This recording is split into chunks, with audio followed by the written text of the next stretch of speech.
Geek et Alex. Re-bienvenue au Voyeur de Vue, un podcast avec deux mâles Sigma qui apprécient le cinéma. Les Voyeurs de Vue, c'est un podcast où on est des amateurs de cinéma, mais là, la chaîne de distribution du cinéma n'est plus la même parce qu'il n'y a pas de nouveaux films qui sortent en salle. Alors, moi-même, Yannick Belzile et mon co-animateur Alex Rose. Mariska Hargitay. On a eu l'idée de travailler sur d'utiliser une autre chaîne qui est le concept de ce podcast. Quelle est cette chaîne, Alex? Oui, c'est une chaîne inspirée du concept de Six Degrees of Kevin Bacon qui connecte Six Degrees of Kevin Bacon, dans le fond, connecte les films à travers les acteurs qui apparaissent dedans. Mais nous, on ouvre ça, on peut aussi rendre ça aux scénaristes et aux réalisateurs. Autrement dit, chaque semaine, on parle d'un film et le film de la semaine d'après doit être connecté d'une façon ou d'une autre par le réalisateur, le scénariste ou un des comédiens dans le film.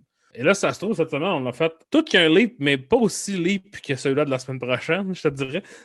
Non, ça, je pense qu'on va se le garder jusqu'à la fin de l'épisode pour annoncer qu'est-ce qu'on fait la semaine prochaine. Mais cette semaine, par Social Network, on a Justin Timberlake nous a tendu la main. Et cette semaine, il nous présente le succès de 2008, The Love Guru de Mike Myers, qui est la comédie qui semble avoir coulé Mike Myers au box-office dans tout ce qui n'est pas Shrek. Exact. En live action. Et entre Love Guru et je ne sais plus quelle affaire, il a été 8 ans sans faire un film. Fait qu'entre Love Guru et le prochain Mike Myers, qui est, je sais pas, ça doit être Bohemian Rhapsody, ça c'est 10 ans. Fait qu'en tout cas, il a été vraiment longtemps, ça a été un échec quand même spectaculaire.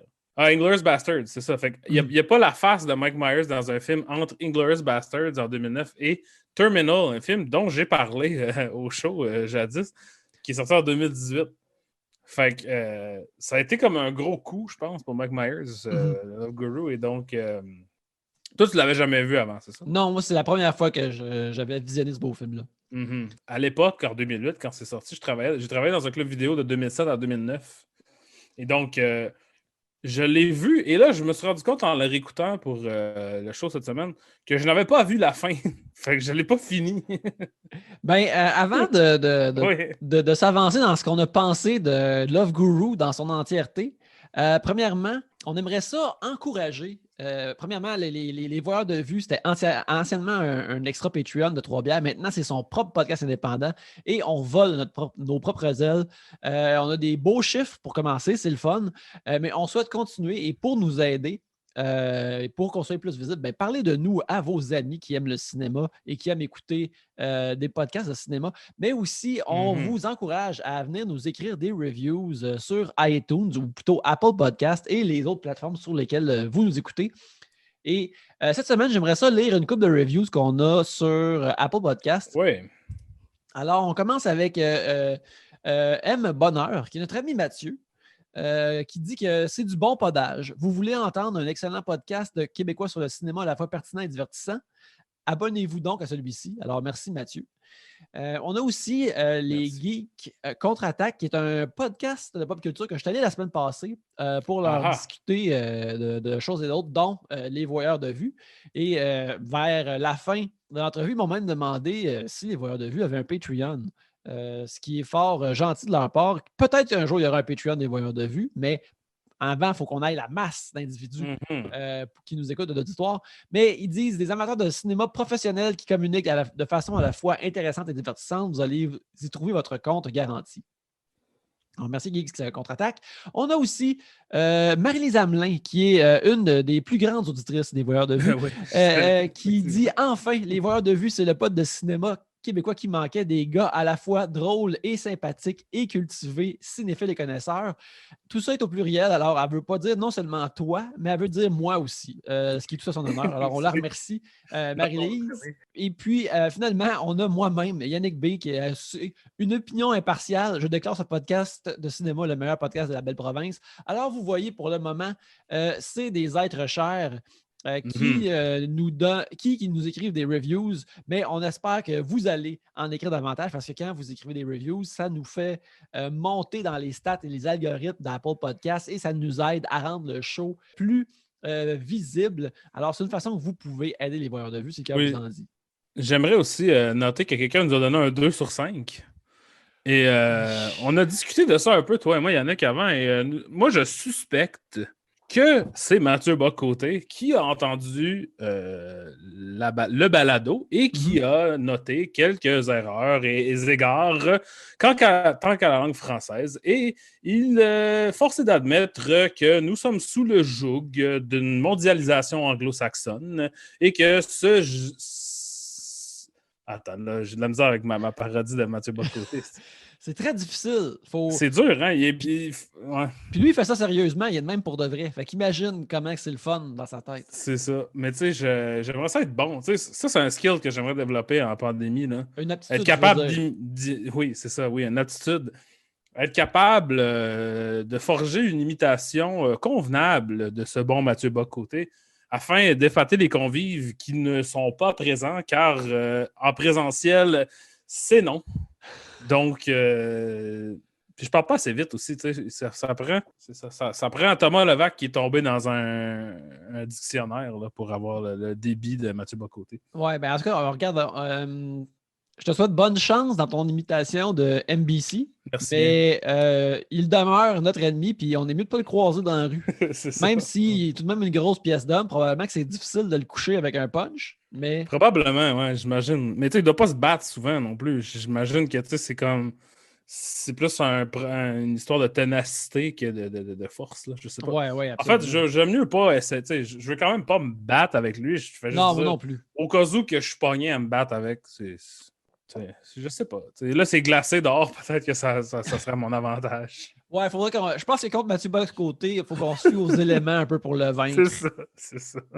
En tout cas, je te dis. Mais bref, c'est ça. Si vous voulez combattre Mathieu Bock-Côté, vu qu'il nous a donné un 2, pas obligé de nous écrire un review, c'est vraiment le fun. Ou sinon, juste nous mettre un rating de 5 étoiles pour contrer celui de MBC, là, que ça n'a pas d'allure.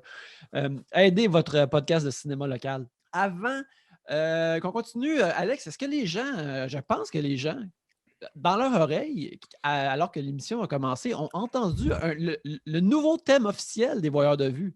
Oui, effectivement, un nouveau thème officiel composé par mon ami Michel Tifo-Néré, qui va éventuellement être un invité, je pense, au show. On a un film de choisi, il faut juste s'y rendre. Oui, absolument. Et pour ce film spécifique, c'est pas évident. Donc, ça va peut-être prendre quelques semaines, voire quelques mois avant de l'entendre, mais oui, donc, qui est musicien, pas dans la vie, là, c'est un de ses hobbies. Et donc, je lui ai demandé de nous composer une chanson. Il nous en a composé 3. Donc là, vous allez en entendre une au début et une à la fin, qui sont différentes. Et on le remercie beaucoup. Oui, merci beaucoup, Michel. De contribuer au succès, au grand succès des voyeurs de vue. Et là, en ce moment, il n'y a pas de projet musical de Michel que je peux plugger. Là. Il n'y a pas de Bandcamp ou de SoundCloud à diriger les gens, mais éventuellement, s'il y en a un, on va en parler parce que vous allez entendre la chanson à toutes les semaines. Absolument. Là, on va passer à nos nouvelles de la semaine.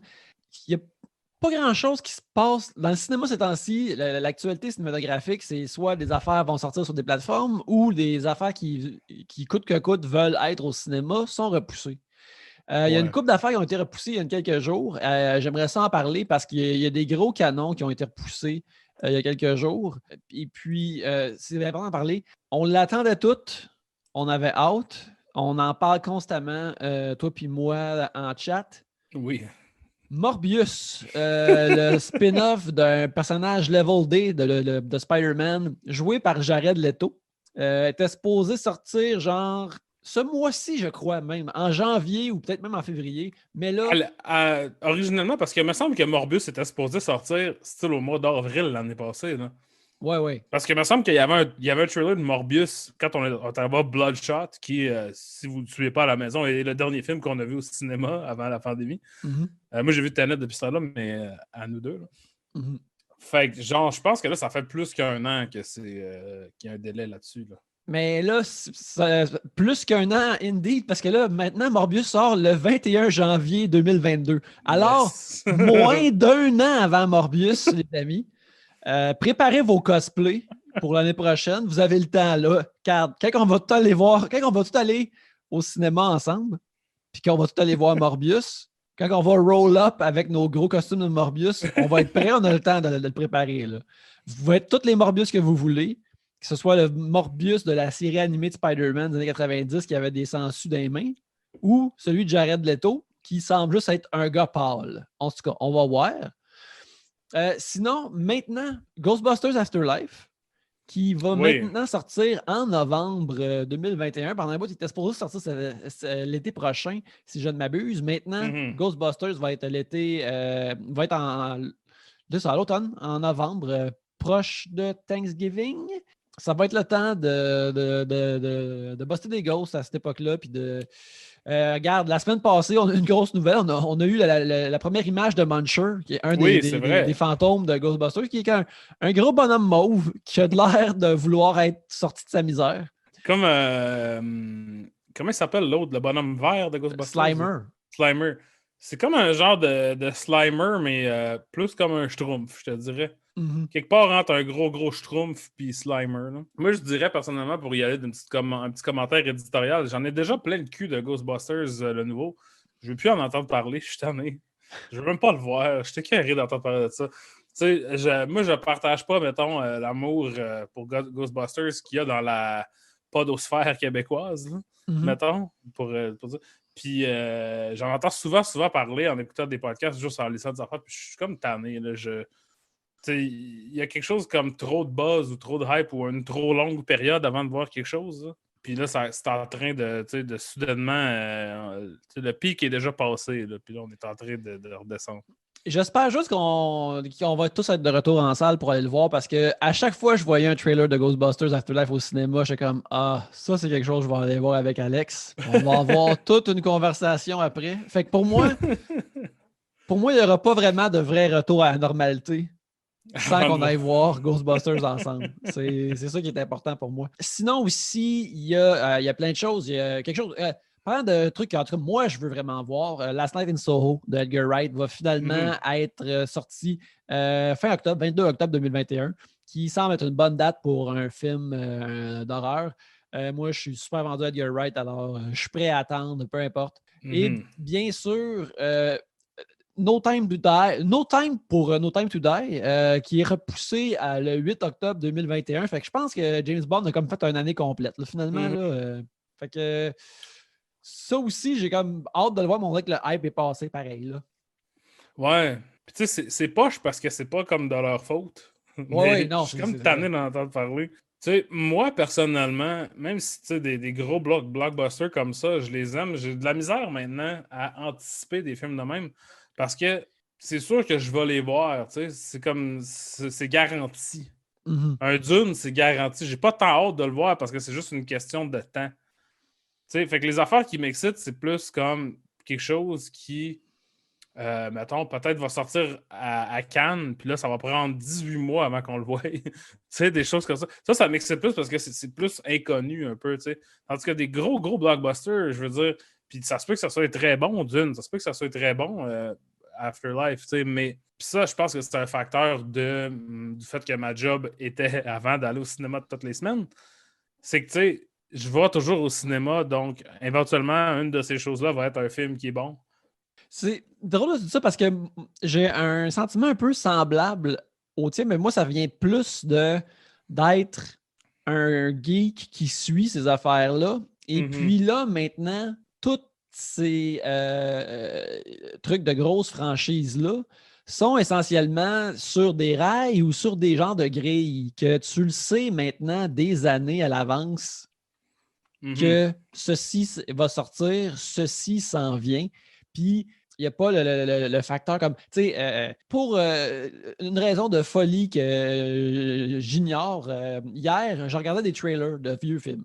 Et puis, j'ai regardé des trailers du film de X-Files, du premier film d'X-Files, Fight the Future. Puis, je lisais des commentaires en dessous, puis il y avait full le monde qui disait « Hey, moi... » Parce que, tu sais, le trailer commence avec comme une affaire de conspiration, puis là, soudainement, t'entends Mulder puis Scully, puis tu les vois en même temps. Fait que, c'est un trailer de 25 secondes, tu sais pas c'est quoi. Puis là, tu vois que c'est un film d'X-Files, puis beaucoup de commentaires en dessous étaient « J'ai vu ce trailer-là pour la première fois au cinéma.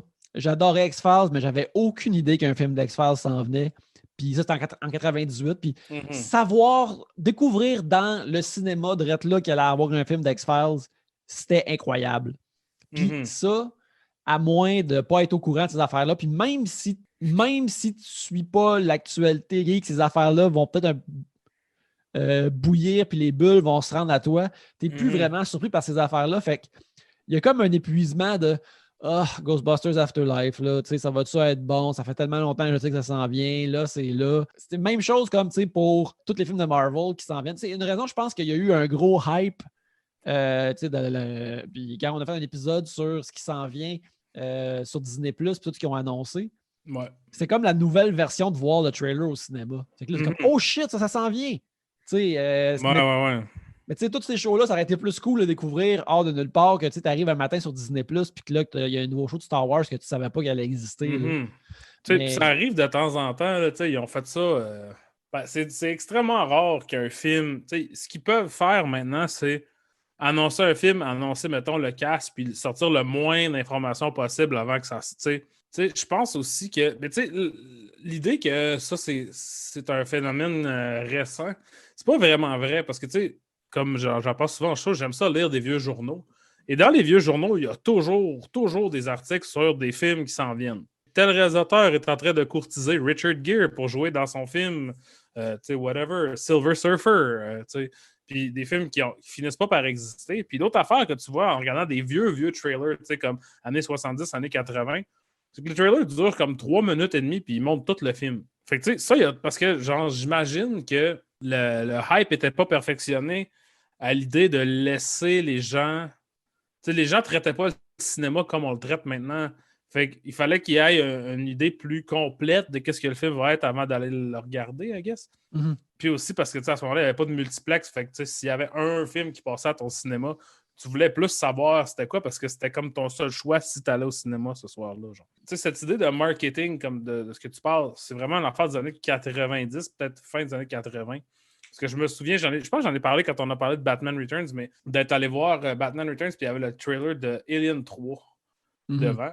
Puis le trailer d'Alien 3, si vous en retournez le voir, là, ou le teaser, j'imagine, ça montre pas vraiment le film. Ça suggère que c'est comme une affaire où Ripley se bat contre l'alien dans une arène, genre. Dans une espèce d'arène. Tu sais, comme un peu dans le pit du Sarlacc, là, dans Retour du Jedi. Tu sais, que tu tombes... En tout cas... Puis je me souviens, j'étais jeune là, quand j'ai lu, j'avais genre 5 ans, puis j'étais comme, waouh, ça a l'air fou ce film. Puis quand j'ai finalement vu Alien 3, c'était juste du monde qui se battent dans des tunnels bruns, puis ça n'avait pas vraiment rapport avec le trailer. Fait que il y avait cet aspect-là aussi d'offrir quelque chose. Puis je me souviens, je pense qu'il existe même des trailers, des espèces de teasers avec aucune image du film qui existe pour des films qui n'ont jamais sorti non plus. Tu créais ça, puis quasiment dans une façon de faire de tester le terrain. Tu sors un faux trailer, puis là, on va voir s'il va y avoir un film ou pas. Fait que, c'est sûr que le hype change. Moi, ça fait longtemps que je suis sur Internet, ça fait longtemps que je check les sites de nouvelles de films.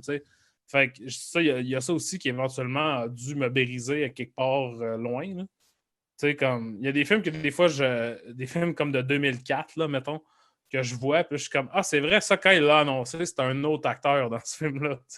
Parce que j'ai vu ça sur darkhorizons.net en 2002. Genre. Fait que, à un moment donné, c'est sûr que c'est pas mal de ma faute là, que je suis pas excité par Ghostbusters ou ces trucs-là, mais il y a trop une facette de quelque chose de déjà connu dans ces films-là. Je ne vais pas vraiment être surpris tant que ça. Ça, c'est une autre affaire qui revient souvent. Mettons comme le film de Mario Bros là, qui est sorti en 93 avec Bob Hoskins. Là. Ouais. C'est très weird. C'est pas très bon, mais l'affaire, c'est que c'est imprévisible. Personne qui rentrait dans un cinéma en 1993 pour voir un film de Mario Bros s'attendait à voir ça. Tandis que là, on a quand même une bonne idée de ça va-tu être une bonne version ou une mauvaise version de cette chose, de ce que je m'attends à être. Que je m'attends à ce que ça soit plutôt.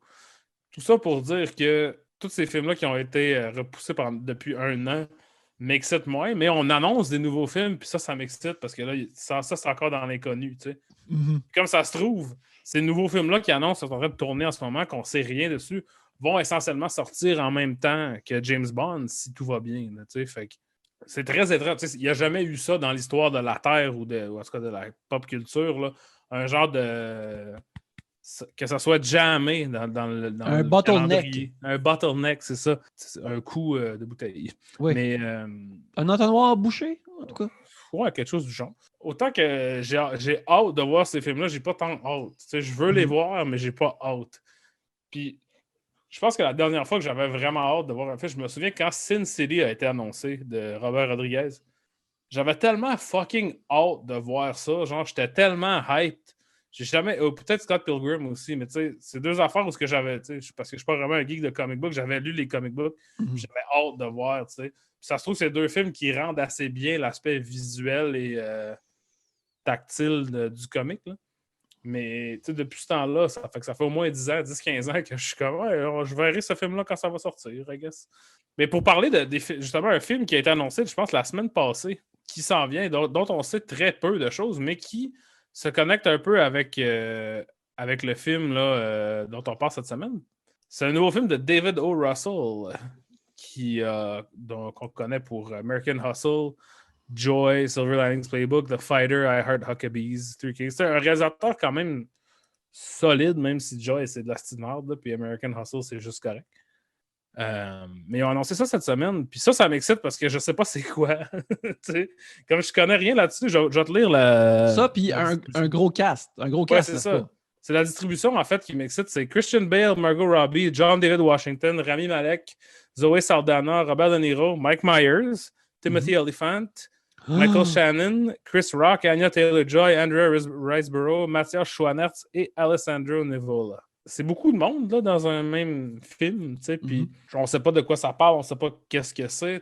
Si c'est comme Joy, ça va être de la merde, là, mais là, en plus, il s'est fait choper Jennifer Lawrence par Adam McKay, qui fait un film avec Jennifer Lawrence et Leonardo DiCaprio pour Netflix. Fait que là, il est allé chercher Margot Robbie. Fait que on va voir ce que ça donne. Ouais, ça, j'avoue que je suis vraiment curieux. J'ai vraiment hâte aussi. Je suis comme... il y a comme une mini renaissance de Timothy Olyphant là, qui se produit des dernières années. Là. Ça me hype pas mal. T'as pas écouté Santa Clarita Diet, hein? Non, pas encore. J'ai débuté la dernière saison de Justified et qui quitte Amazon Prime à la fin du mois. Alors, il faut que je power watch ça. Ouais. Puis après ça, j'ai jamais vu Deadwood. Fait que là, je vais. Il y a ça aussi. Fait que je vais aussi savourer ça. Et par la suite, je vais écouter Santa Clarita Diet. Santa Clarita Diet, c'est pas full bon. Là, je te dirais, c'est pas excellent. Mais c'est vraiment de la grosse comédie pure, très colorée et énervée. Puis de voir Timothy Olyphant faire ça, après d'être habitué de le voir justement faire Raylan Givens ou des affaires un peu plus dark, il est très drôle, puis c'est très différent. Moi, j'aimais ça surtout pour ça, genre, pour le voir vraiment trop craqué dans toutes ces scènes. Lui puis Drew Barrymore, qui sont vraiment les deux à 150 sur 10. Là, c'est pas comme un excellent show, puis je suis pas tant triste qu'il l'ait cancellé, mais c'est quand même... ça vaut la peine pour Timothy Olyphant et Drew Barrymore. Ouais, en tout cas, j'ai hâte d'en avoir plus. Mais trêve de Timothy Olyphant. Oui. C'est le temps qu'on qu'on rende visite au sujet principal de notre film de la semaine, le Love Guru. Oui. The Love Guru, justement, c'est un film de Mike Myers. Puis c'est une grosse comédie large, comme lui faisait. C'est clairement une tentative de Austin Powers de recréer ce qu'il a fait avec Austin Powers. Puis dans le Love Guru, Mike Myers joue le gourou Pitka, qui est un spécialiste de l'amour. Puis sa tâche, c'est de ramener les Maple Leafs de Toronto sur le chemin de la victoire. Puis les Maple Leafs perdent constamment à cause que leur joueur étoile, qui est joué par Romany Malco, Darren Roanoke, oui, c'est ça, se fait quitter, est quitté par sa femme qui le quitte pour le goaler des Kings de Los Angeles. La proprio des Leafs qui est jouée par Jessica Alba, décide d'engager le Love Guru afin de pouvoir réunir le couple et sauver leur mariage et par conséquent sauver leur équipe et sauver sa réputation. Alors que Guru Pitka décide lui veut devenir le prochain Deepak Chopra, le prochain leader spirituel gourou et aider tout le monde à gagner. Et c'est ça l'intrigue principale du film. Alors, à travers ça aussi, le gourou Pitka, Maurice, tombe en amour ou en chaleur avec Jessica Alba et essaie de la séduire, mais il ne peut pas parce qu'il y a une ceinture de chasteté. Qui a été mise là par son gourou à lui, gourou Togan Maipoda, qui est joué par Ben Kingsley. Oui, Ben Kingsley. Et l'acteur oscarisé, Ben Kingsley. Oui. Sir Ben Kingsley, désolé. Sir Ben Kingsley, oui. Oui, alors il faut qu'on dise Sir Ben. Et l'honorable Ben Kingsley. Et tout ça, c'est comme un gros chaudron de comédie dans lequel plusieurs ingrédients sont mis afin de créer une série de scénettes, bouts de sketch, interactions de personnages pour nous faire rigoler. Cependant, comme on a parlé au début de l'épisode, ce film était un désastre, c'était un flop. Puis ça l'a tué la carrière de Mike Myers comme leading man comique en Amérique du Nord. Puis j'ai regardé un peu le genre des comédies, mettons, qui sont en 2009, 2010, 2011 après. Et bien qu'il y a encore, après ça, là, on dirait qu'il y a des comédies avec des gros personnages qui ont fonctionné. C'est comme juste Sandler puis Sacha Baron Cohen que ça a vraiment levé. Puis tu as les Lonely Island qui en ont fait des bonnes, mais qui ne sont pas devenues populaires. Alors, je ne sais pas si c'est juste de dire que Love Guru a comme peut-être tué ce genre de grosse comédie-là de studio de personnages wacky. Ben, tu sais, même Sacha Baron Cohen, je veux dire, Dictator, tu sais, ça a bien... Je regarde le box-office de Dictator, ça a quand même fait 180 millions, ce qui est quand même pas mal plus haut que je pensais pour un film qui n'a zéro marqué les esprits, dont personne ne pense. Tu sais, personne ne pense jamais à ça. Fait que, tu sais, c'est vrai, mais il y a un livre, j'ai pas le titre du livre, mais il y a un livre sur Sony à l'époque des hacks, là, à l'époque que tout a chié, là, que j'ai ici, je pense que ça s'appelle The Big Picture. Oui. Ça parle un peu du fait que à ce moment-là, les grosses comédies mouraient. Même Sandler, tu sais, à ce moment-là, ne fournissait pas ce que le studio s'attendait de lui. C'est pour ça que Sandler est rendu avec Netflix, tu sais, parce qu'il y a un genre de carte blanche au niveau de la performance tu sais, au box-office des films. Fait que, tu sais, je pense que oui, effectivement, Love Guru, il s'inscrit dans une période où ce que tout chiait et en est un des principaux instigateurs, quoique je dirais pas que c'est tout de leur faute. Tout de la faute de Love Guru, tu sais. Puis une des choses que je trouve intéressante avant de rentrer vraiment dans le film, c'est que, tu sais, il y a 11 ans qui séparent Love Guru et le premier Austin Powers. Et dans ces 11 ans-là, pour moi, la présence pop culturelle de Mike Myers était beaucoup plus grande qu'elle l'était vraiment. J'avais l'impression que Mike Myers avait fait plein de films comme Love Guru, entre Austin Powers et Love Guru. Il a fait évidemment 3 Austin Powers. Mais le reste des films, après ça, c'est...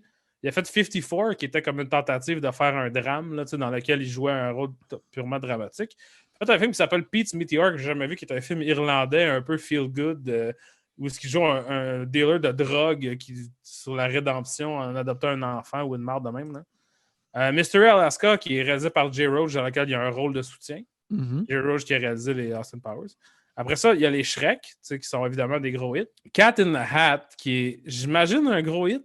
Ah non, pas tant que ça. Fait que, tu sais, Cat in the Hat aussi, qui a comme signé l'arrêt de mort des adaptations grotesques de Dr. Seuss, qui avait été commencé par le Grinch. Oui. Après ça, View from the Top, une comédie romantique de Gwyneth Paltrow dans laquelle il y a un rôle de soutien. Shrek 3. Puis après ça, on tombe à Love Guru. Fait que c'est pas comme une grosse carrière touffue avec plein d'affaires dedans. Puis t'as l'impression, vraiment en pensant à Mike Myers, que tu sais, à toutes les 1 an et demi, 2 ans, il nous sortait une affaire avec un nouveau personnage wacky puis tout ça. C'est faux. Tu sais, il n'y a pas vraiment eu tout ce qui est arrivé après Austin Powers, dans le fond. il y a très peu de ça qui a marqué les esprits. Là. Shrek puis Austin Powers, puis on s'entend qu'à l'eux deux, c'est 7 films-là ou whatever. C'est beaucoup, beaucoup, beaucoup d'argent, là, assez pour que Mike Myers puisse faire essentiellement ce qu'il veut. Mais ça reste que, tu sais, l'empreinte culturelle de Mike Myers a vraiment pas duré tant que ça, tu sais. Puis, fait que c'est intéressant maintenant en regardant Love Guru que moi, quand j'ai vu, je pensais un peu que Mike Myers était surexposé, tu sais.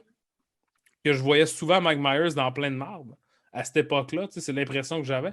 Puis là, en réécoutant là, j'étais comme, tu sais, finalement, c'est un peu un ovni, là, un film de Mike Myers. Là. C'est pas comme s'il y en avait tant que ça.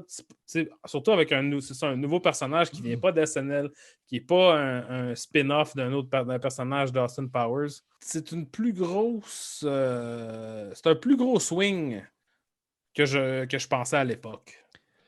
Oui, c'est vrai, mais c'est drôle parce que tu me fais comme allumer quelque chose parce que en regardant justement les années d'après, j'essayais de voir c'est quoi les grosses comédies. Puis mettons, quand tu écris, mettons, une année comedy movies, US Comedy Movies, ils ramassent beaucoup de films d'animation. Puis c'est là que tu réalises à quel point que les films d'animation, depuis une décennie ou depuis 15-20 ans, ils ont plus de jokes que jamais. Fait que quelque chose de gros et cartoon comme Love Guru, puis un peu comme Austin Powers, ça l'existe. Je pense que ça s'est comme transvidé dans un saut d'animation. Et je crois que justement, la charnière de ça, c'est Shrek. Où ce que. Tu sais, Shrek, je me rappelle la première fois que j'ai vu ça, puis j'étais au cégep, puis premièrement, on était comme oh shit, tu sais, c'est comme le premier film d'animation qui essaie d'avoir des jokes Simpsons-esques. Là. Ouais. Puis c'était vraiment ça. Puis après, pratiquement toute l'animation a eu un peu de ça. Là. Ben, c'est ça, c'est entre Shrek puis justement Love Guru 2010 à peu près, c'est les années charnières de DreamWorks puis des gros films, tu sais, qui sont vendus avec les noms des personnages, des gens qui font les voix, tu sais. Les gens qui font des voix, c'est plus juste du monde qui a c'est ça leur job dans la vie, là, tu sais, c'est les films à TV, les films au cinéma n'ont pas les voix des gens qui font les cartoons à la TV, tu sais. C'est là qu'on commence, tu sais, comme le meilleur exemple de ça, c'est Shark Tale. Qui est un film vraiment terrible de gangsters, de requins sous la terre, sous la mer, où est-ce que les personnages sont dessinés pour ressembler aux personnes qui font leur voix, et dans lequel Martin Scorsese fait un petit requin ou un pufferfish, je pense, c'est un pufferfish. Ouais. Puis tu sais, c'est vraiment la foulée de Shrek, tu sais. Je pense que beaucoup de stars de comédie à cette époque-là voyaient ça comme le gang-pain, tu sais, parce que tu travailles, c'est comme une couple de jours. Tu es payé essentiellement un salaire équivalent à ta face. T'sais. Angelina Jolie, elle va faire Alexander, genre en Égypte ou whatever, pendant 1 an et demi. Elle est payée la même affaire que si elle fait Shark Tale pendant 4 jours en jogging. Fait, il y a beaucoup de monde qui ont shifté ça. Puis c'est là qu'on voit aussi les stars de comédie qui font des drames, des films de Sundance, des trucs comme ça. Mais l'affaire, c'est que là, les films d'animation sont devenus de plus en plus cheap. Il y en a encore plein des films d'animation où est-ce que on a des stars qui font des voix et tout ça, mais c'est souvent des shit qui se ramassent directement sur Amazon, avec un deal de distribution, mettons, pour à l'étranger, dans les avions, tout ça. On l'a même vu ici, mettons, quand les Schtroumpfs est sorti ici, c'était Cœur de pirate qui faisait la voix de la Schtroumpfette, tu sais. Puis là, tu peux, partout dans le monde, dans ton pays, tu peux mettre les stars de ce pays-là qui font les voix de ci, puis ça. Puis Mike Myers ou whatever, Eddie Murphy, sont payés essentiellement ce que ça leur vaut de faire un film en live action qui est beaucoup plus d'efforts. Fait que je comprends pourquoi la vache à lait est éventuellement morte. Elle n'existe plus vraiment. Il y a juste Pixar à cette heure qui est encore capable de faire ça. Puis Pixar mise pas mal moins sur les stars là, dans leur voix maintenant. Ouais. Absolument. Fait que tout ça, ça a comme chié un peu en même temps, là, je te dirais. Fait que je trouve qu'on avance comme une belle thèse, justement, de comment que Mike Myers est comme au centre de ça. Mais là, si on dit que justement Love Guru a peut-être tué ce genre de comédie-là, ou du moins, peut-être pas tué, mais montrer comme non, ça marche plus. Peut-être c'est comme le corps de Clairon, c'est la musique au funérailles, là, au service, c'est de Love Guru. Puis, l'affaire avec The Love Guru, c'est que, tu sais, de Mike Myers avec un gros faux nez, on dirait, puis là, tu il y a un il joue un Américain qui est élevé dans un ashram puis qui devient un gourou. Mm-hmm. Fait que tu vois que Mike Myers, il veut faire un personnage stéréotypé, codé d'une autre culture, mais il sait mieux que de ne pas faire du brown face, Mm-hmm. ce qui est très louable, ce qui est une affaire qui est louable. Mais le Love Guru, le genre de joke, le casting de Vern Troyer, de lui qui est un tata qui essaie qui essaie de séduire une femme, les catchphrases à foison. Mm-hmm. Claire, beaucoup de brisage du quatrième mur. Beaucoup plus dans ça que même dans les Austin Powers.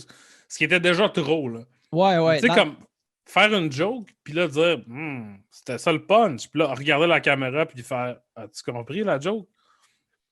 Ça, il y en a à foison là, dans Love Guru. Ça n'a pas de sens. Puis je trouve que ça fait. Ça dénote un manque de confiance en la joke que tu livres, je dirais. Mais tout ce qu'il y a là-dedans, c'est rien qu'il n'y a pas dans Austin Powers. Mm-hmm.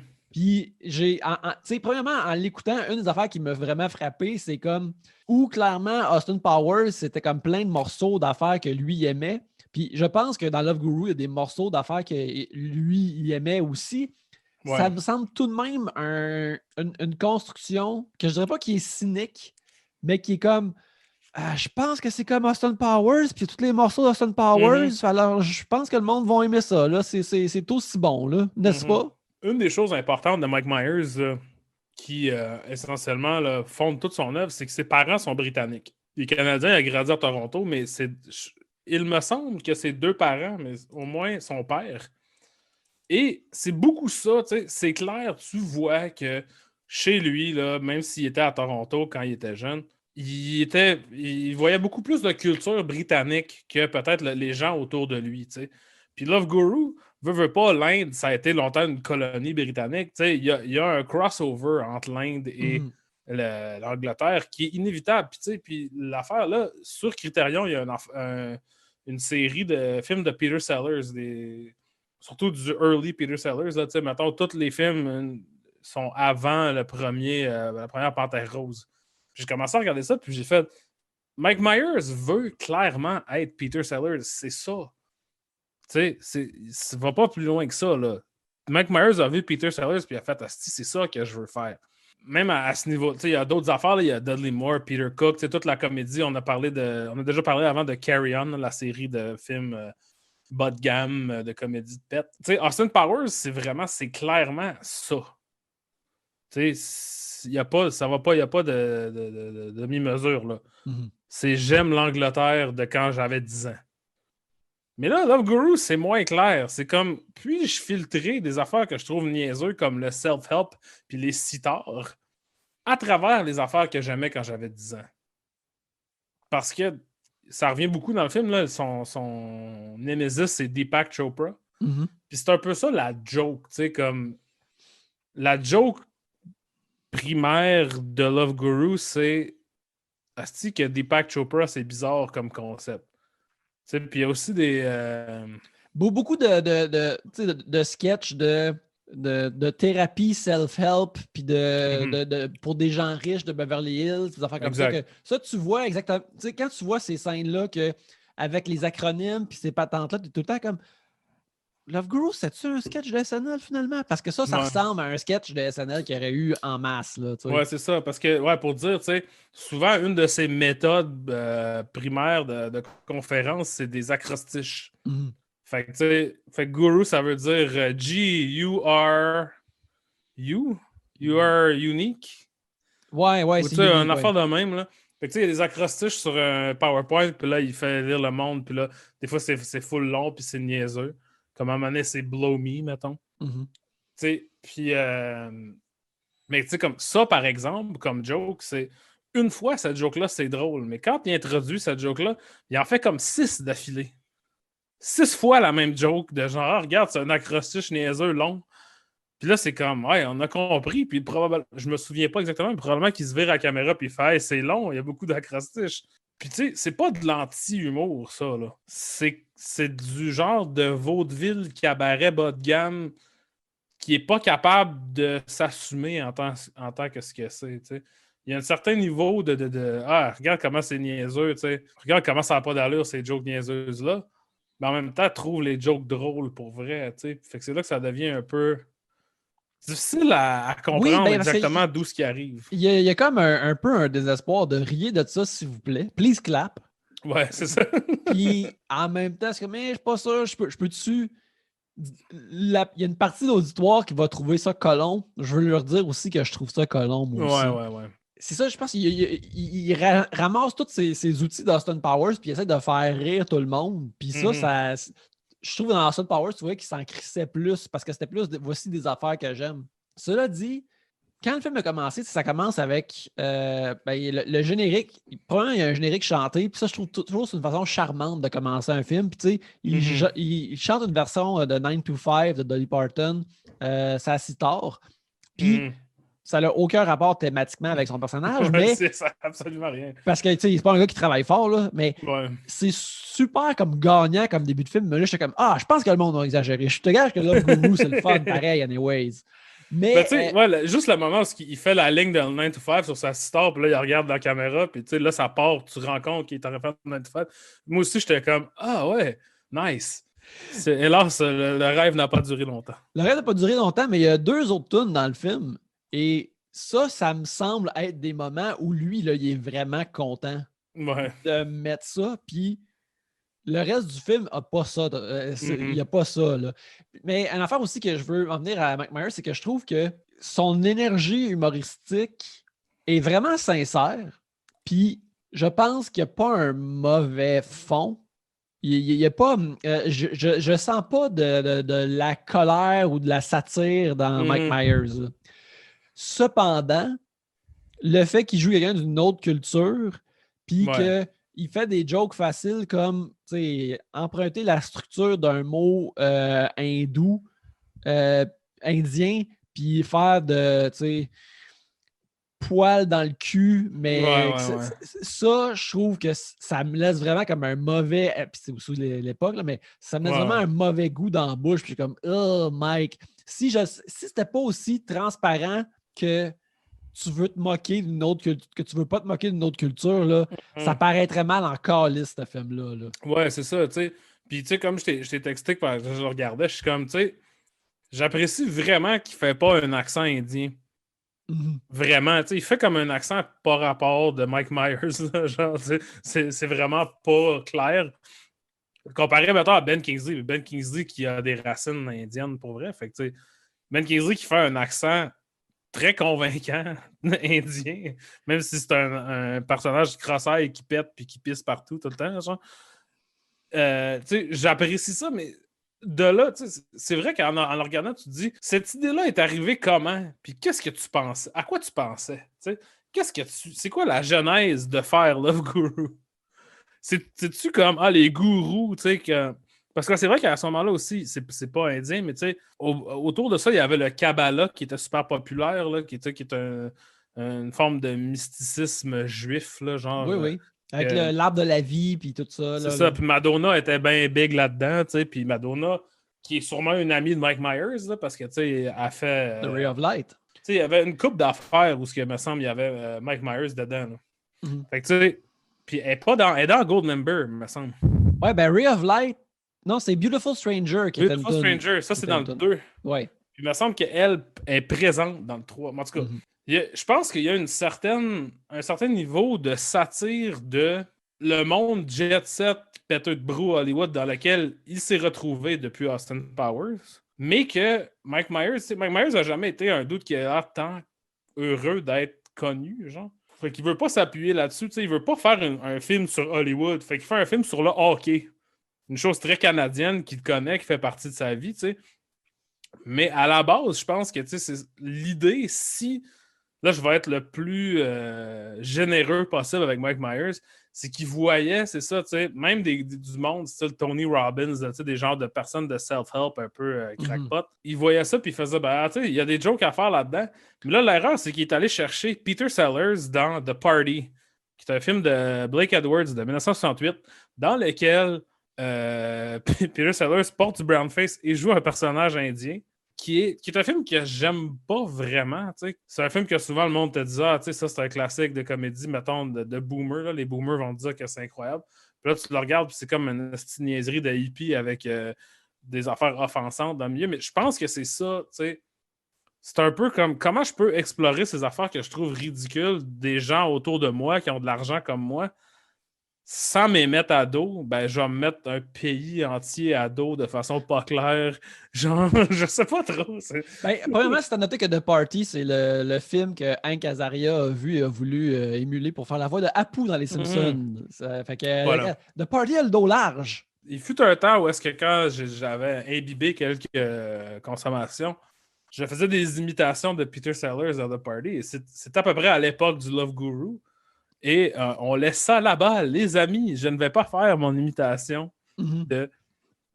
Mais, gars, je vais vous le dire, la joke, là, c'est qu'à un moment donné, genre, il y a un oiseau, puis là, l'oiseau, il mange de la moulée pour oiseau, puis là, ça s'appelle du Birdie Num Num. C'est ça, la marque. Fait que, tu sais, pensez à un dude blanc qui dit Birdie Num Num avec un accent indien. En tout cas, c'est fucking stupide. Genre, j'en reviens pas que c'est que... Tu sais, il y a 40 ans qui séparent de Party puis de Love Guru, puis c'est comme un peu le même niveau de joke. Là. Fait que c'est comme... C'est épouvantable. Oui, c'est épouvantable. Puis justement, moi, ce que aussi dans Love Guru, je trouve, c'est il y a juste constamment, tu sais, des jokes de pisse pis de crotte que... Regarde, moi, je suis pas contre ça, des jokes de pisse pis de crotte. Moi, les rires, mais c'est tellement juste « Ah, check, il y a une mop de pisse. » Ah, check, le gourou joué par l'honorable Ben Kingsley a les yeux cross-side. Il y a Mike Myers, il y a tout de même une obsession sur les particularités physiques. Que ce soit comme Fat Bastard ou les yeux cross-side ou tout ça. Vern Troyer, qui est devenu un de ses partenaires de scène, un gars petit. Il y a quelque chose, je pense qu'il sait que tout le monde dans sa vie a eu un certain malaise à voir quelqu'un de différent physiquement. Puis que le monde veut comme peut-être en rire au grand écran ou dans un film. Mais c'est vraiment touché, ce genre d'affaires-là. Ouais. Mais il met trop de ces jokes-là qui sont occasionnellement méchantes, mais qui sont pas juste ça, qu'il y a une fascination là-dedans. Mais encore là, je trouve que dans Love Guru, c'est vraiment plus dompé que dans ses autres films. Puis c'est ça que j'avais constamment, c'est tout le temps la première version de la joke, tout le temps une affaire dompée drette là. Je viens de penser à... Je pense que c'est la pire joke du film, là. C'est Romany Malco, il arrive chez eux, là, puis là, il porte genre un suit mauve, là, comme en cuir. Puis là, Pitka, il rit de son suit. Puis là, Romany Malco, il dit « What's wrong with shark skin? » Puis là, Mike Myers regarde, je pense, me semble, direct, il y a un regard caméra, puis là, il fait « More like gay skin, am I right? Oh, right? Yeah, zing, snap. » Tu sais, puis là, c'est comme la personne la plus... Puis, genre, premièrement, son suit a l'air gay, whatever, genre, c'est un nom, là, mais tu sais, encore là, être le plus charitable possible envers ce sens de l'humour-là, c'est pas comme ça que tu construis ces jokes-là. Tu sais, les jokes de You Know How I Know You're Gay de 40-Year-Old Virgin, qui ont très mal vieilli aussi, au moins, sont des jokes autres que genre, haha, gay. Tu sais, fait que c'est comme. Tu sais, il y a une construction à la joke que c'est pas, haha, j'ai dit gay. Ben, tu sais, c'est ça. Puis il y a tellement de jokes là-dedans comme ça que c'est juste, voici la première affaire et toutes mes patentes d'Austin Powers sont là. On a juste à dropper ça là. Ça va fonctionner. Puis ça fonctionne pas. Tu sais, une affaire aussi que j'ai pensé, tu sais, on n'a pratiquement pas parlé, mais tu sais, Jessica Alba dans le rôle, c'est Jane Bullard. Jane Bullard, qui, quand tu regardes beaucoup, puis c'est même dans des comédies encore, mais quand tu regardes, mais c'est moins pire qu'avant, mais même là, quand tu remontes dans le passé des comédies, tu vois souvent des douches lobby avec des femmes sublimes qui doivent faire semblant d'être en amour avec, puis c'est tout le temps des rôles fucking ingrats, puis ça, je trouve que Jessica Alba, là, elle a une palme d'or pour ce genre de rôle ingrat-là, de rôle qui a pratiquement, elle a pratiquement pas de joke. Il y a une séquence là, vraiment laborieuse là, où est-ce qu'il l'invite à souper, puis là, son chef, il fait un repas qui est comme des litchis dans une pâte, fait que ça a l'air d'un scrotum. Puis là, il fesse le scrotum avec un marteau, puis tu sais, comme c'est long, là. C'est comme 4 solides minutes des jokes de scrotum. Jessica Alba est juste là, puis elle est supposée aimer ça, genre, elle est supposée être séduite par ça. Je vais raconter une histoire là-dessus, parce que quand j'avais genre 11 ans, Télé-Québec, les 100 watts ont approché mon père, qui était travailleur forestier, pour lui demander si il voulait participer à un topo qui allait filmer dans le bois pour être dans les 100 watts. Tu sais, il y avait des topos filmés à l'extérieur. Et mon père avait dit, ben, je vais le faire avec Alex. Puis, fait que j'avais fait un petit topo, là, c'est moi puis mon père, puis on marche dans le bois, puis on regarde des arbres, puis on est comme, oh, wow, tu sais. Puis, à la fin, le réalisateur, qui était un prof d'ATM à Jonquière, qui s'appelait Claude Bérubé, il s'appelle encore de même, je pense.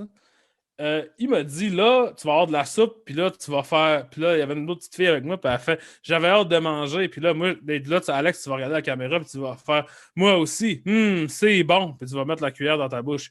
Puis là, j'étais comme, no fucking way, je trouve ça fucking stupide. J'avais genre 11 ans.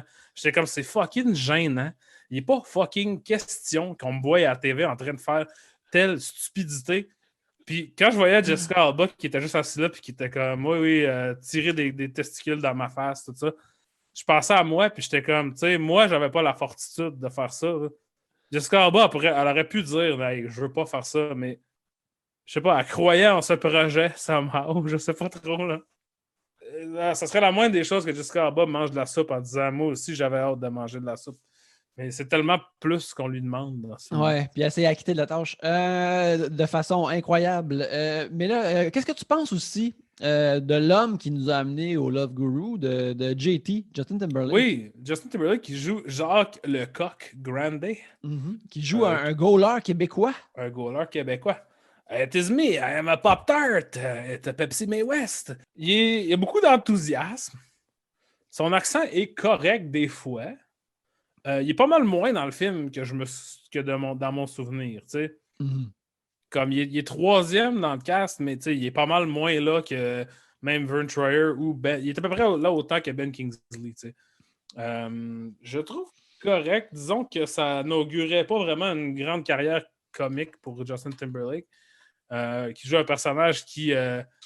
Le problème avec le personnage, Mike Myers, qui est canadien, donc qui connaît le Québec quand même un peu, autant qu'à n'importe qui au Canada, aurait pu se permettre des jokes plus spécifiques qui auraient été plus drôles.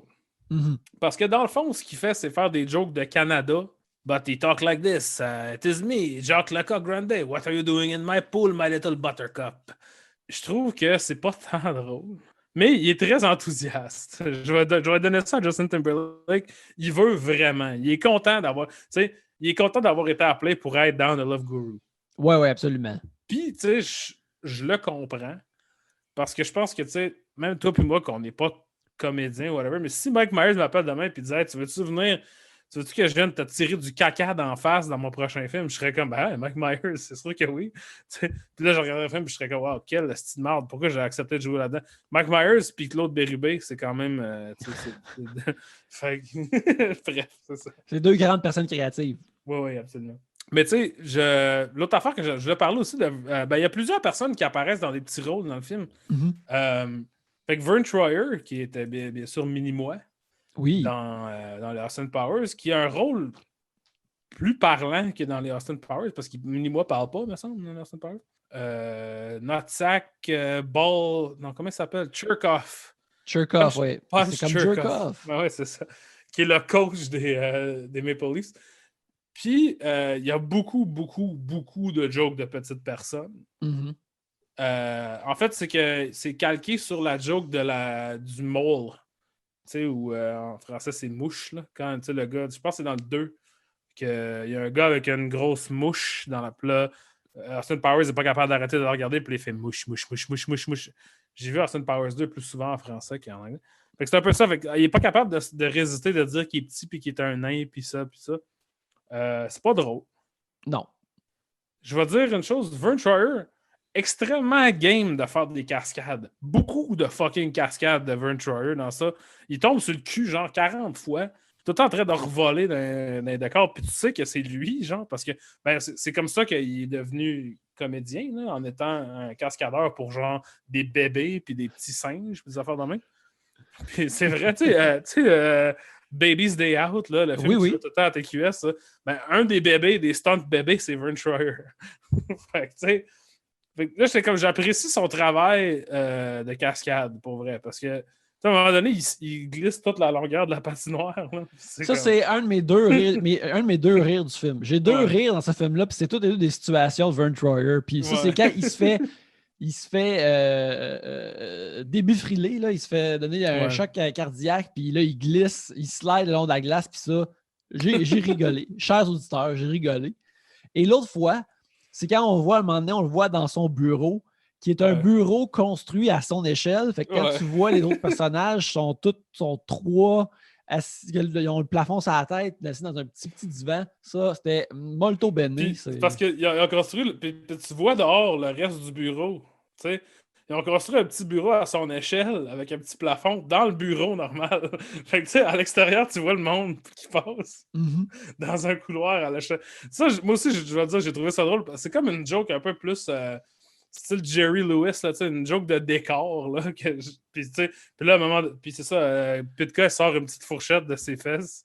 Puis j'étais comme, OK, genre, je dois apprécier, il y a une qualité appréciable à faire une joke aussi élaborée de construire un set au complet pour que tu sais, il aille se garrocher des affaires pas intéressantes dans un tout petit décor. Ouais, en tout cas, moi j'ai trouvé ça merveilleux. C'est la seule affaire qu'on peut dire que c'est vraiment. Je suis d'accord que c'est drôle aussi. Ça, on n'est pas parlé des seules affaires qu'on aime de Une autre affaire qui me déchire, c'est, tu sais, il y a des segments de Bollywood-esque, mais que quand tu vois justement des acteurs, Jessica Alba est latina, mais Mike Myers est blanc, puis là, les voir ensemble danser là-dedans, tu sais, c'est comme, c'est difficile. Même si le film, il y a comme une grosse pellicule d'appropriation culturelle dessus, là, ça paraît encore plus dans ces moments-là.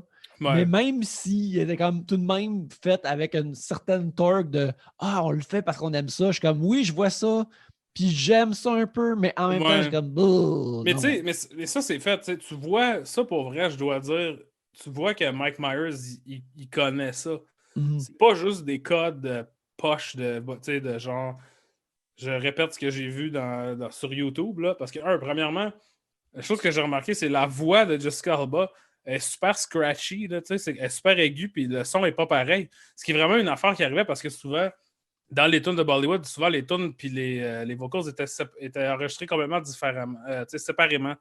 Fait que t'achetais une tune comme un beat, comme tu ferais avec du hip-hop ou comme il faisait avec le reggae, puis tu adaptes des paroles qui ont rapport avec l'histoire du film. Ça, j'ai trouvé ça. Puis l'autre affaire, c'est que ça ressemblait vraiment, surtout la première fois qu'on voit la séquence Bollywood, ça ressemble vraiment à Shan. On en a parlé au show ici. Oui. C'est vraiment, il y a un souci du détail qui est bien, même si je ne suis pas sûr que la joke vaut la chandelle. J'étais comme, OK, mais Mike Myers doit aimer ça à Bollywood un peu parce que il y a un. Parce qu'on n'aurait pas de parler de Mike Myers, mais parce qu'il y a un réalisateur de ce film. C'est pas absolument. Mike Myers qui l'a réalisé. C'est un dénommé Marco Schnabel. C'est le seul film qu'il a à son actif et qui était un assistant réel sur... en fait, l'assistant réel de Jay Roach. Fait qu'il a travaillé sur Meet the Parents, Goldmember, puis Meet the Fockers. Puis après ça, là, maintenant, il est producteur de NCIS, puis des choses... il a une carrière plutôt, je pense, plus typique Hollywood invisible. Fait que c'est un peu étrange qu'il soit réalisateur de ce qui était essentiellement un gros film, mais je vais dire, pas grosse facture visuelle pour Marco Schnabel. Non, à part les moments Bollywood, non. C'est ça. C'est une autre affaire que j'ai pensé, tu sais, Jay Roach, surtout à l'époque des Austin Powers, pas non plus une grosse pointure visuelle ou au niveau de la réalisation, mais ça m'a fait réaliser, il y a plein d'affaires de mise en scène drôles dans Austin Powers, tu sais, que tu réalises pas, parce que quand tu vois les mêmes genres de jokes tournés super flat, un plan de merde. Tu sais, quand il y a des scènes il y a une scène où, à un moment donné, il y a comme une fake Céline Dion. Là. Ça a tellement pas l'air d'un film à gros budget d'Hollywood. Ça a vraiment l'air d'un Hallmark. Éclairé flat, c'est tourné flat, c'est monté flat. On voit vraiment la différence. Je pense justement, beaucoup des jokes de Love Guru auraient peut-être été améliorés si un réalisateur qui sait moindrement qu'est-ce qu'il fait en humour s'il était attaqué. Tu sais. Puis je pense que ça, c'est un problème là, malheureusement, ça arrive de moins en moins que des réalisateurs par rapport tournent des comédies parce qu'il y a moins en moins de comédies. C'est ça qui est poche. Oui, on parlait de séquences de Bollywood. Oui, excuse. Effectivement, je trouve que c'est tout comme les scènes de Ben Kingsley sont un peu... Parce que je pense que les scènes de Ben Kingsley sont supposées ressembler à des films de Satyajit Ray, qui était le grand réalisateur... la Suède avait Bergman, puis l'Inde avait Satyajit Ray là, dans les années 50 puis 60.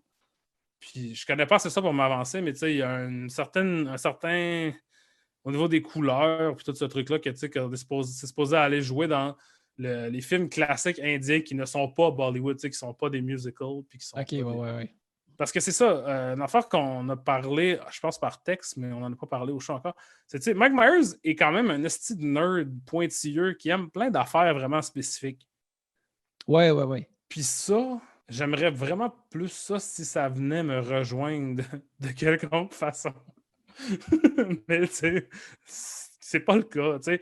Comme je vois qu'il est dans ses affaires, il est dans ses shit, c'est un peu comme tout ce qui est là est souvent là parce qu'il aime ça. Tu sais, le fait qu'il a ramené le Gong Show à la télévision, puis qu'il a décidé d'animer le Gong Show en tant qu'un personnage qui drop jamais ce personnage-là, qui fait une parodie assez spécifique d'un genre d'animateur des années 50-60. Ouais. Tu vois que c'est ça qu'il aime, c'est là qu'il prend son plaisir, c'est de jouer ce genre de caricature-là. C'est drôle parce que j'ai beaucoup dit, OK, ce film-là, on dirait que c'est juste la première version des jokes, puis ça me semble à ce niveau-là paresseux, mais conceptuellement, il joue pas juste un dude normal, il fait pas... c'est ça, il est pointu dans ses affaires, comme tu t'as dit, là, ouais. Puis, tu sais, là, il a amené son équipe de Toronto, tu sais, c'est un film sur son équipe à lui, puis tout ça. Mais, tu sais, c'est vraiment pas drôle, mais je trouve que c'est pas bien rendu, puis je pense que, tu sais, comme tu as dit, ça peut être un manque de confiance, ironiquement, tu sais, parce que d'une part, le film est vraiment comme si que le monde aime ça, ils vont manger ma marde, je vais leur donner des bols de ma marde, puis ils vont m'en redemander. Mais de l'autre, il est comme mais pourquoi le monde veut ma marde, tu sais? Comme, pourquoi ils veulent pas la profiterole que j'ai créée avec amour? Fait que là, c'est comme, ils chient sur la profiterole, puis là, ils te donnent ça, tu sais. C'est comme, des profiteroles pleines de marde, c'est surtout de la marde, je te dirais. Ouais, ben, je pense aussi, l'affaire, c'est que, tu sais, avec Austin Powers, tu peux avoir, tu sais, une structure de film de James Bond, de Roger Moore, mettons, puis rendre ça funné, puis ça se fait bien. Tandis que dans Love Guru, t'as comme un peu une intrigue de vieux films d'Hollywood, de comédie romantique, de essayer de rassembler deux amants, puis des affaires comme ça. Puis ça, je pense que faire des intrigues comme ça, qui sont déjà un peu humoristiques à la base, il s'est comme perdu, là. Il ne peut pas réagir à la forme de la chose. Il faut qu'il raconte, il faut qu'il crée quelque chose d'originalement drôle et peut-être sincère. Puis là, c'est là que ça ne fonctionne pas. Ouais, exact. Mais c'est ça, il y a pas il y a de la sincérité dans les détails, mais pas dans la grande affaire. Dans l'image, quand tu la regardes de plus loin, elle n'est pas plus sincère. Puis avant je pense qu'on a assez parlé de Love Guru, mais je voulais parler aussi du fait qu'il y a le seul rôle de fiction de John Oliver dans ce film. Oui, c'est vrai. En fait, au cinéma, car il y a un peu dans Community, dans saison 1 et 5, genre, mais sinon, c'est la seule fiction qu'il a faite, je pense. Ben, tu sais, il a fait des voix, il fait une voix dans Lion King, mettons, ces affaires-là, mais puis il s'appelle Dick Pants, puis comment dire ça, c'est impressionnant gaspiller John Oliver de même. Considérant qu'il a fait aucun autre film dans lequel il est présent avec sa face, là, que ce soit ça, qui est essentiellement le straight man, qui est le manager de Pitka.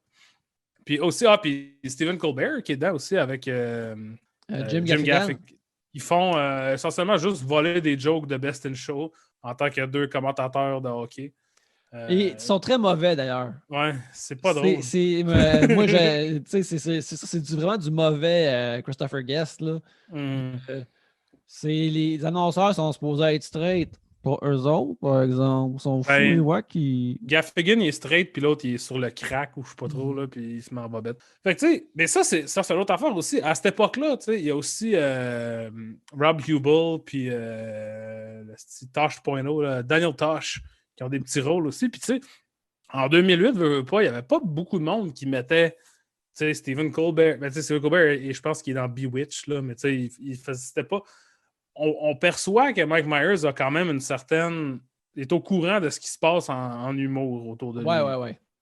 Mais de leur donner des affaires aussi pas drôles, aussi mauvaises, puis des hosties d'affaires, des pertes de temps aussi claires, c'est juste gênant. C'est gênant. Puis le film est un peu gênant. Là, on va conclure. Je pense que je vais aller dans mes conclusions. Mais moi, je me souvenais de ce film-là comme un hostie de désastre pas écoutable. Puis en le réécoutant, j'étais comme non, c'est que c'est mauvais. C'est pas un so bad it's good, c'est pas non plus un genre on va regarder un accident de char. Ça a un peu la vibe au début de la pandémie quand tout le monde faisait des lives Facebook, les humoristes faisaient des lives Facebook, puis brûlaient toutes leurs jokes dans le premier, puis là, ils en faisaient un autre le lendemain parce que c'était si bien passé. Mm-hmm. C'est un peu ça, c'est un peu cette vibe-là que je trouve. Je suis comme, hey, on aurait dit que t'as tout laissé dans Austin Powers. Fait que là, genre, sur le fly, t'es juste en train d'aller chercher des choses que t'as déjà fait dans Austin Powers en essayant. C'est très. Tu sais, l'image de quelqu'un de Vaudeville qui danse, puis là, il y a une canne qui vient de sortir. Là. Ouais, qui vient de payer par le coup pour le sortir. Exact, ouais. exact. C'est un peu ça que j'ai comme. Ben, c'est ça qui est arrivé avec Myers, techniquement, sauf que c'est lui qui tenait. Clairement, c'est lui qui tenait la canne. Là. Il a décidé de plus ressortir. Là.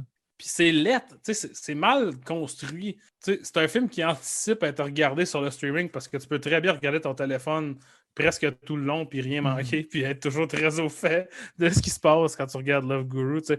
On a mentionné son nom au début, ma copine Marie-Lise, juste avant qu'on commence à enregistrer, elle est en train de regarder Love Guru pour se préparer pour l'épisode. Puis elle me textait, puis je peux pas dire arrête de me texter puis regarde le film parce que je sais qu'elle regarde Love Guru. C'est comme moi, c'est bien correct. Je pense que tu peux facilement faire les deux choses et peut-être une troisième chose en même temps, puis on va voir aucune différence. Oui, absolument. Fait que, ouais, c'est ça Love Guru. C'est ça, mon opinion aussi, c'est vraiment que, à part la fatigue, en fait, la paresse de bien des aspects, il y a tout de même un fond. Il y a un fond de Mike. Moi, je ne peux pas m'empêcher d'aimer Mike Myers quelque part. Il y a comme quelque chose qui vient me chercher. Il y a comme une bouille sympathique. Il y a quelque chose de clair et de limpide chez lui que j'aime beaucoup. Puis que, je sais que si il fait un film sur. Mettons que Netflix pitch d'argent, ben, un deal comme Sandler, comme je vais être content, là, puis je vais les écouter. Là. Puis je suis down pour peu importe ce qu'il va essayer de sortir à l'avenir. Mais ça, c'est juste comme je suis ton bord, man. Je suis de ton bord, puis là, c'est pas le fun d'être là, mon ami. Là. C'est pas là. Je veux vraiment, mais tu m'empêches. Tu me dis que c'était une mauvaise idée de vraiment vouloir te backer. Là. C'est un peu comme une trahison. T'sais.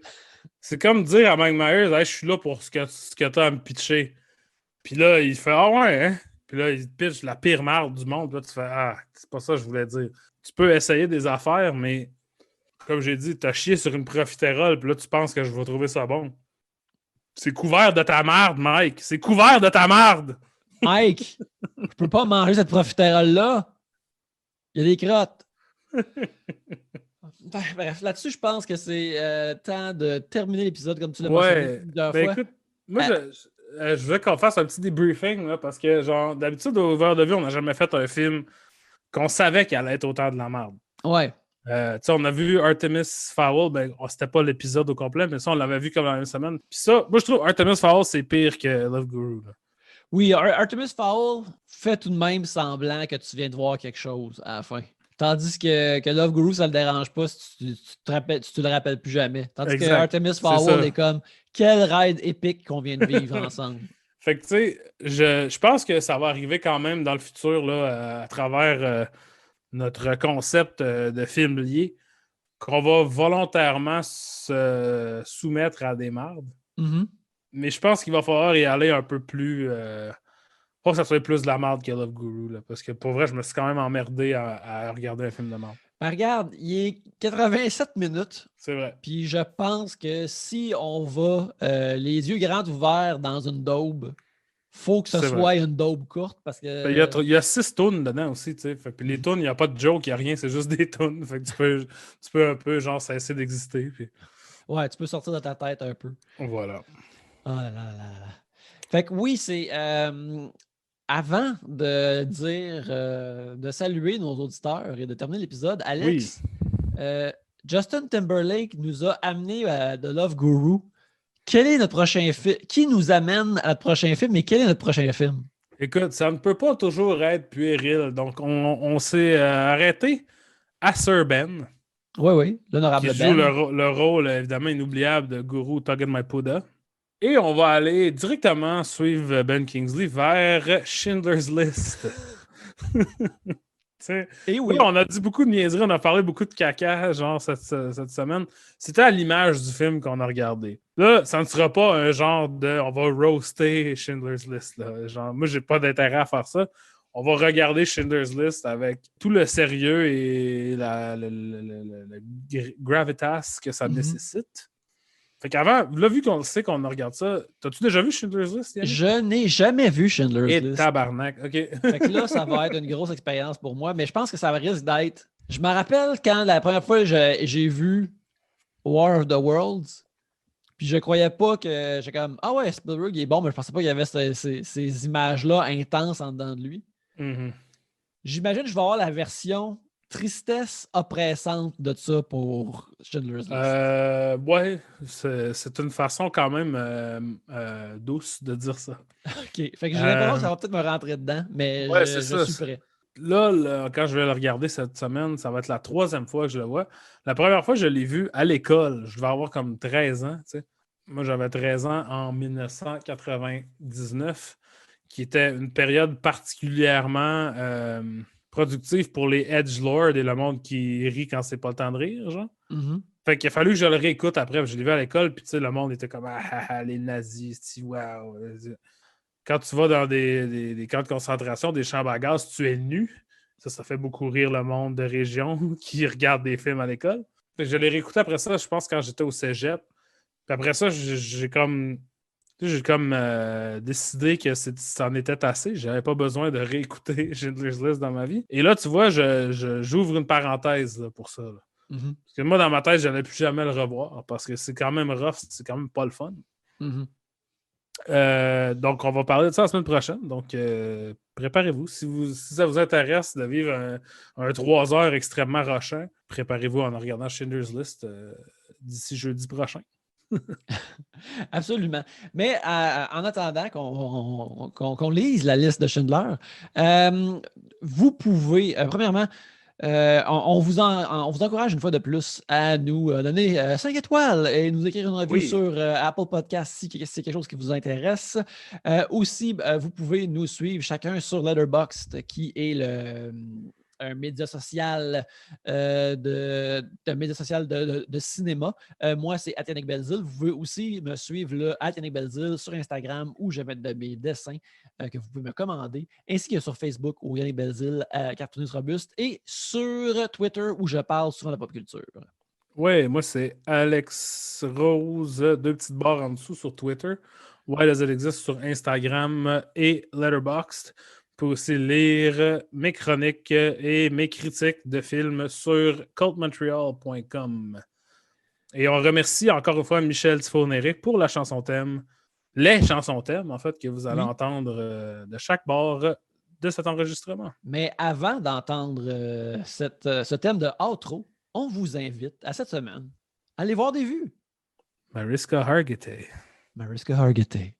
Les voyeux